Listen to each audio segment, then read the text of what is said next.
Hello everyone, welcome to my YouTube channel Way to Samrit, where we learn and grow together. So let's get started.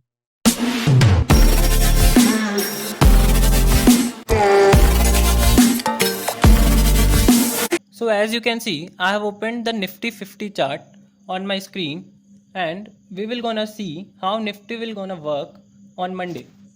तो जैसा कि हम लोग देख पा रहे हैं कि पिछले 18 सितंबर से 1 2 3 4 5 6 7 पिछले 7 ट्रेडिंग डेज से मार्केट जो है वो लगातार करेक्ट हो रही है और मंडे को उम्मीद है यहाँ पे एक ग्रीन कैंडल बने, जिस रिकॉर्ड सेशन काउंट भी कहते हैं।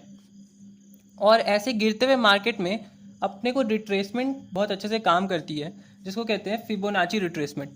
तो सिंपली कोई भी आपको वेबसाइट में ऐसा फिबोनाची टूल मिल जाएगा, फिबोनाची रिट्रेसमेंट, उसको आपको बॉटम से टॉप तक खींचना है और फिबोनाची प्लॉट हो गया। फिबोनाची के जो बेसिकली 3-4 इंपॉर्टेंट लेवल्स होते हैं, उसमें से एक इम्पॉर्टेंट लेवल पे अभी मार्केट खड़ा है और RSI भी 40 के आसपास है। यहाँ पिछली बार भी उसने सपोर्ट लिया था और एक फॉरवर्ड रैली दी थी। अब हम लोग कह नहीं सकते कि मंडे को यहाँ से सपोर्ट लेके रैली दे दे, लेकिन हाँ, एक ग्रीन कैंडल में भी एक्सपेक्टेड है। Now we will be switching our time frame to hourly chart to see the important levels for intraday purpose.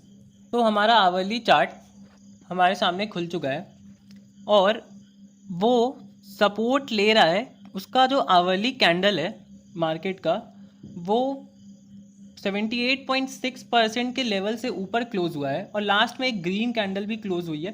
Previous days में ग्रीन कैंडल क्लोज हुई थी लास्ट में, लेकिन वो सपोर्ट के नीचे क्लोज हुई थी। इस कारण से वहाँ से मार्केट में फर्दर डाउन ट्रेंड देखने को मिला। लेकिन ये वाला जो कैंडल है, लास्ट कैंडल, वो क्लोज हुआ है सपोर्ट के ऊपर। तो हो सकता है कि यहाँ से वो थोड़ा अपसाइड मूव दे, या अगर उसको और गिरना हो तो उसको यहाँ पे थोड़ा ठहर के ब्रेक करना होगा। और एक टाइम फ्रेम कम करते हैं और अच्छे से समझने की कोशिश करते हैं। 15 मिनट का चार्ट हमारे सामने खुल चुका है। सबसे पहले हम लोग प्रीवियस डे के हाई और लो मार्क करेंगे। ये हमारा हाई हो गया और ये प्रीवियस डे का लो है, जो कि लगभग 78.6% से कोइंसाइड कर रहा है।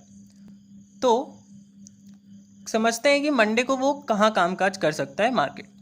तो अगर वो मार्केट फ्लैट खुले और वापस से अपने सपोर्ट के पास आके यहाँ या तो वेट करे, मतलब टाइम बिताए यहाँ पे, या सपोर्ट लेके वो अपसाइड का मूव देना चाहे, तो जो अलर्ट कैंडल होगी उसके लो का हम लोग स्टॉप लॉस लगाएंगे और फर्दर 61.8% तक रिट्रेसमेंट के लिए एक कॉन्ट्रा ट्रेड कर सकते। गैप अप या कहीं गैप डाउन खुलता है तो उसमें कैसे काम करेंगे। गैप अप जो खुलेगा वो काफ़ी डाइसी सिनेरियो हो जाएगा, क्योंकि वो दोनों सपोर्ट लेवल्स के बीच में कहीं खुलेगा, ना ही हमारा यहाँ रिस्क और रिवॉर्ड रेशियो काम करेगा। तो अपन वेट करेंगे, या तो वो यहाँ से आके वापस अपने को नीचे की तरफ मूव दे, या गैप अप के सेन में वो सपोर्ट पे आके अपने को फॉरवर्ड मूव दे।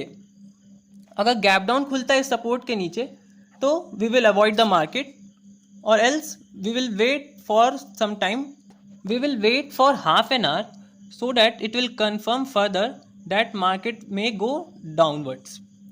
सो ओवरऑल अगर बात की जाए तो मंडे को निफ्टी कहाँ और कैसे ट्रेड कर सकता है। तो अगर वो फ्लैट खुल के नीचे की ओर बढ़ता है तो अपन वेट करेंगे अलर्ट कैंडल के बनने का, और फिर उसके हाई और लो को मार्क करेंगे। लो हमारा एसएल होगा और हाई के ऊपर कैंडल क्लोज होनी चाहिए 15 मिनट की। फिर फर्दर अपन अप ट्रेंड के लिए या एक अप ट्रेड के लिए बैठ सकते हैं 61% रिट्रेसमेंट तक। और अगर वो फ्लैट खुल के इस लेवल को ब्रेक कर देता है तो अपने को 15 मिनट का कैंडल क्लोज होना चाहिए वो ब्रेकिंग कैंडल के नीचे। तो वापस से इसके लो को टूटने के बाद अपन फर्दर डाउन ट्रेंड में बैठ सकते हैं और हाई का हमारा एसएल होगा। और मार्केट फ्लैट खुल के अगर डायरेक्टली वो ऊपर चलने लगती है तो अपन प्रीवियस डे के लो का भी स्टॉप लॉस लगा सकते हैं, और छोटा सा रिस्क टू रिवॉर्ड रेशियो यहाँ पे बनता है छोटे से पॉइंट के लिए। I hope you all got some wonderful insights from this video and I have done justice to your time spent. For more such informational videos, make sure you subscribe our channel and don't forget to like and share. Thanks for watching.